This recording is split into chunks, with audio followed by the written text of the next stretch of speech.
Hi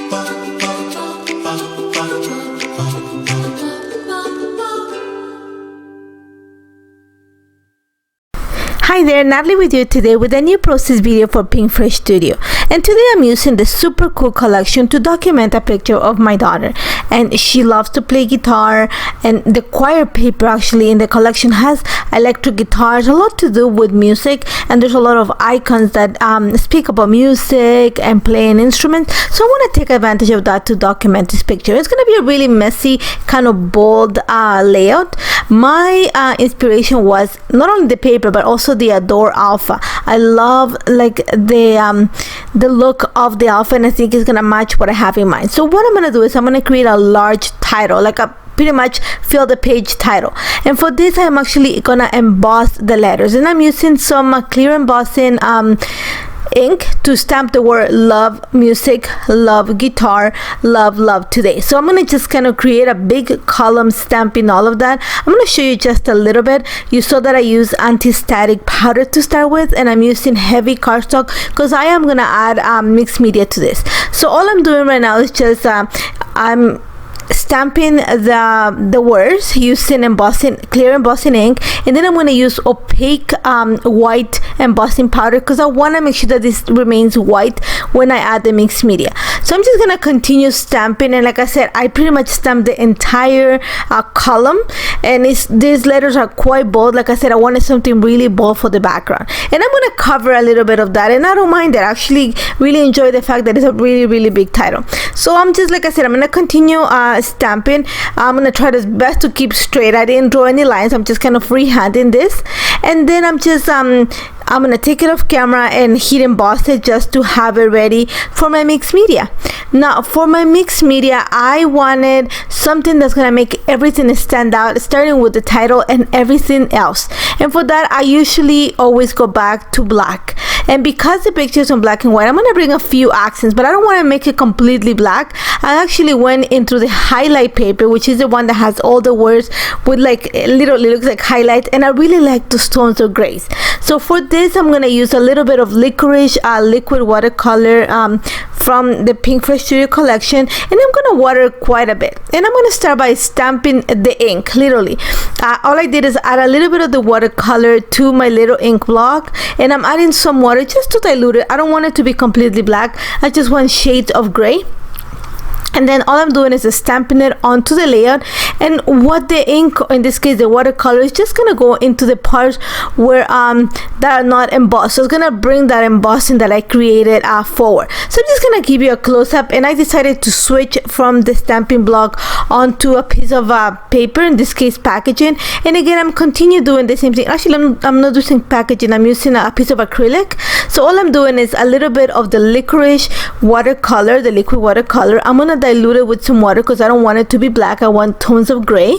And then I'm just gonna once I dilute it in the little piece of acrylic, just a little bit of water, I'm gonna flip it onto the title. And literally, you're gonna see that when I flip the paper, I'm gonna kind of smoosh it with my finger and help in this case the pigment or the watercolor move around so that it creates the shadow effect, and the letters are gonna come forward. Remember, they're embossed, so they are gonna come out.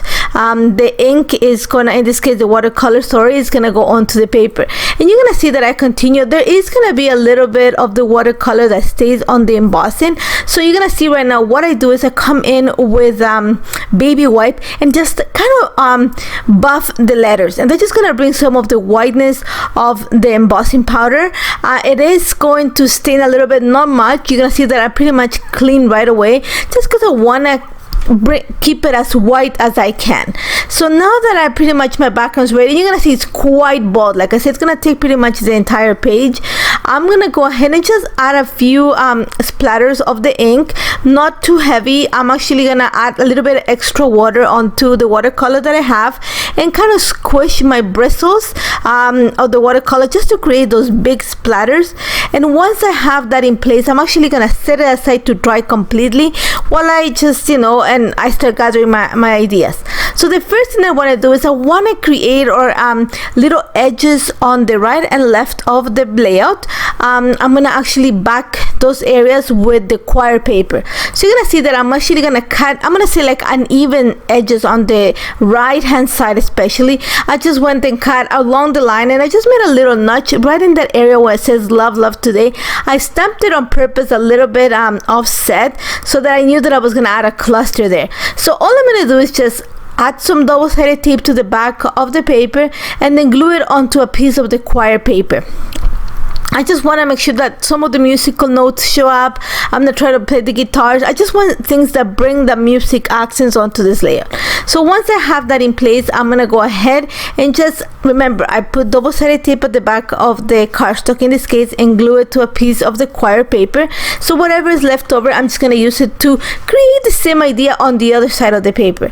So right now, I'm actually going to trim around. I'm going to say a quarter, I'm going to say a quarter, 3/8 of the paper on the left hand side, and then I'm going to also create a little notch on the paper. I'm just going to cut a little slit and fold the pieces, I'm going to say, or the size of the slit inside, and that's going to create a little rectangle, a little triangle, my apology, where I'm actually going to back it again with the choir paper. And I love the way this turned out, and like I said before, even though I created my title, my idea was to try to keep it as clean as I could and that the whole title is going to be legible. I'm actually going to end up covering some of it, and I don't mind it. I actually quite enjoy it. So now what I'm going to do is I want to bring some of that pink, just because it's a layer of my daughter. So I'm using the highlight paper. It's the B side of it. It has this beautiful pinkish grid, and then I'm gonna cut a few of the little picture frames from the hashtag paper. I really like them, and I thought just because it's a picture, I'm gonna kind of make it look like the picture is how will I say, a cascade of picture frames. So you're gonna see that I'm gonna actually glue those two. I'm just gonna cut two of them like right underneath the picture, so that like they're cascading. And I chose the ones, the frames that said love and photo of the day, because this was just, like I said, my daughter, she's a teenager now, so sometimes it's hard to take pictures of them, but this one is a picture that this is how she looks half the time, holding a guitar or a book. So it's, now that she's older, it's harder to get a picture, but I have a few good ones and I love them. So now all I'm gonna do is just add another piece of paper, and I cut one of the little cards. I'm gonna bring some of that light green, and this is the current mood paper, and that's the one that has the beautiful ombre stripes on the B side. And all I'm doing is just added a little bit of foam adhesive actually behind the picture, and then I'm gonna go ahead and attach the frames, like I said, so they're coming off the picture, kind of cascading down the line. You're gonna see that I'm gonna form kind of a soft diagonal design on my page. So once I have that in place, I'm actually gonna glue the picture right in place. I'm gonna bring a few more accents onto this layout, and I'm just gonna bring some of the puffy stickers. I'm gonna bring a few more pieces of ephemera. I'm gonna bring some of the cardstock stickers. All I want to do is add accents that talk about music, and there's tons of it in the collection. There's earphones, there's that guitar, and the reason why I actually chose this picture is because I found that electric guitar in the ephemera pack, and I knew exactly what picture I wanted to do and what I had in mind. So you're gonna see that I'm actually gonna bring that ephemera piece that I'm talking about, and I'm gonna use it on the right hand side of the page, in that little area where I created that little slit. Is gonna give me the perfect place to add another cluster. So all I'm gonna do is add back, in this case, the guitar with some foam adhesive, just to create a little bit of a lift. And then again, I'm gonna bring some more of the stickers. I'm gonna try to use things to talk about music. I think that stickers is pretty amazing, and it is amazing. Like I said before, my son got a guitar when he was 10 years old. My father gave it as a present, and he didn't like it, and my daughter just picked it up and she taught herself how to play it, and then we took her into music school so she can read guitar. She can play it really well, but she did not want to do that for life. She just wanted to play it for fun. And like I said, sometimes you can see her reading, and other times you just sit in the room with the guitar playing away.